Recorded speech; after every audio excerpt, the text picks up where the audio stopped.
செங்கல்பட்டு மேற்கு மாவட்ட கழக அதிமுக சார்பில் நடைபெற்ற செயல் வீரர்கள் வீராங்கனைகள் ஆலோசனைக் கூட்டம் நடைபெற்றது.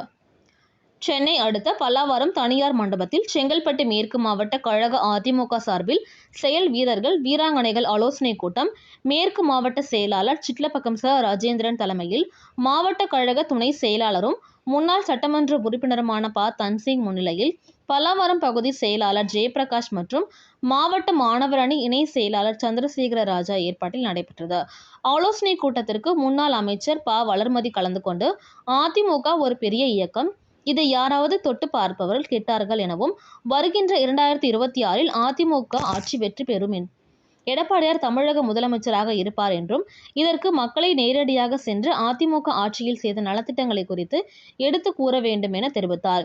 ஆலோசனைக் கூட்டத்திற்கு முன்னாள் ஒன்றிய குழு தலைவர் என். சி. கிருஷ்ணன், முன்னாள் பாராளுமன்ற உறுப்பினர் ராமச்சந்திரன், முன்னாள் அமைச்சர் டி.கே.எம். சின்னையா, ஒன்றிய செயலாளர் கஜா என்கின்ற கஜேந்திரன், சேலையூர் சங்கர், கஜேந்திரன், அப்பு வெங்கடேசன், பகுதி செயலாளர்கள் செழியன், கோபிநாதன், சிட்லப்பாக்கம் மோகன், மதுரம்பாக்கம் எம்.பி. மனோகரன், தகவல் தொழில்நுட்ப அணி மாவட்ட செயலாளர் காசிராஜன், மாமன்ற உறுப்பினர்கள் ஸ்டார் பிரபா, சாந்தகுமார், மகளிர் அணி மாவட்ட இணை செயலாளர் அமுதா, முடிச்சூர் ஸ்ரீபாஸ்கர், மூர்த்தி, திருமலை, கண்ணன், சர்க்குணம், ரமேஷ், கலைசெல்வன், பாலாஜி, ஹரிகிருஷ்ணன், கற்பகம் ஸ்ரீனிவாசன், நித்யா, மணிவாக்கம் சாந்தி புருஷோத்தமன், துளசிங்கம், வார்டு உறுப்பினர்கள் நாகராஜ் உட்பட மாமன்ற உறுப்பினர்கள், தொண்டர்கள் மற்றும் மகளிர் அணியினர் ஏராளமானோர் கலந்து கொண்டனர்.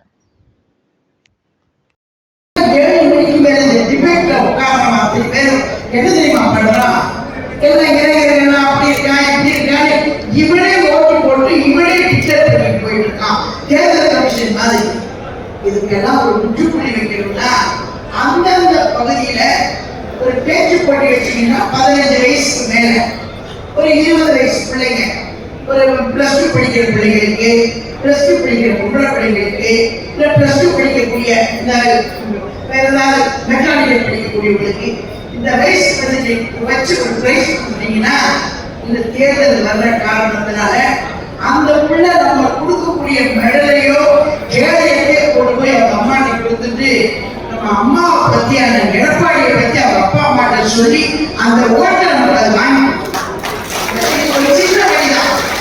ஒரு சின்ன வழிதான். ஏன்னா இப்ப நமக்கு இளைஞர்கள் வேணும். தர்சிகளை ஓட முடியாது, எச்சிகளை ஓட முடியாது, வேளாண்மை ஓட முடியாது, சாதகமா ஓட முடியாது. அதே நேரத்தில் ஒரு 20 வயசு பிள்ளைய ஓட விட்டீங்கன்னு வச்சுக்குவோம், அது ஓடுறது இல்லை. ஒரு தெருவில் 10 பேர்கிட்ட போய் அந்த கேளையத்தை வச்சுக்கிட்டு அப்பா அம்மா மாமா சித்தப்பா தாத்தா பாட்டி எல்லாரும் வந்து இந்த மாதிரி அப்பா பெயரை சொல்லி ஒரு விழா நடத்தினாங்க, எனக்கு கேளையை கொடுத்தாங்க அப்படின்னு எல்லாத்தையும் போய் சொல்லிட்டு இருக்கோம். அதுல நமக்கு ஒரு பிரச்சாரம், தேர்தல் பணி எப்படியாவது நீங்க பண்ணத்தான் போறீங்க. பிரியாணி போட்டா எவ்வளவு செலவாகும்? 1 லட்சம் ரூபாய். பிரியாணி ஒரு 500 பேர் போட்டீங்கன்னா 1 லட்சம் ரூபாய் வரும். அந்த 1 லட்சம் ரூபாயில ஒரு ஸ்கூல்ல அவங்க அனுமதியோட ஒரு பெர்மிஷன் போட்டு ஒரு பேச்சு போட்டி மத்தியானம் மத்தியானத்துக்கு பிறகு சாயங்காலமா வச்சீங்கன்னா இதுல ஒரே ஒரு 25% தான் செலவாகும்.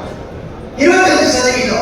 தயவு செய்து இந்த யோசனையை எல்லாரும், அதுக்கு காரணம் சில பேர் பேசக்கூடிய தவறுதலான பேச்சுக்களுக்கு முற்றுப்புள்ளி வைக்கிறதுக்கு நாம் இளைஞர் கட்டாளத்தை இழுப்பதற்கு இதை ஒரு உத்தியாக பயன்படுத்திக் கொள்ள வேண்டும். நேற்று கூட பார்த்தேன், உதயநிதியில் போட்டுக்கிட்டு தயாநிதி மாறன் இவன் நின்றுட்டு விளையாட்டு போட்டி நடத்துறாங்களா?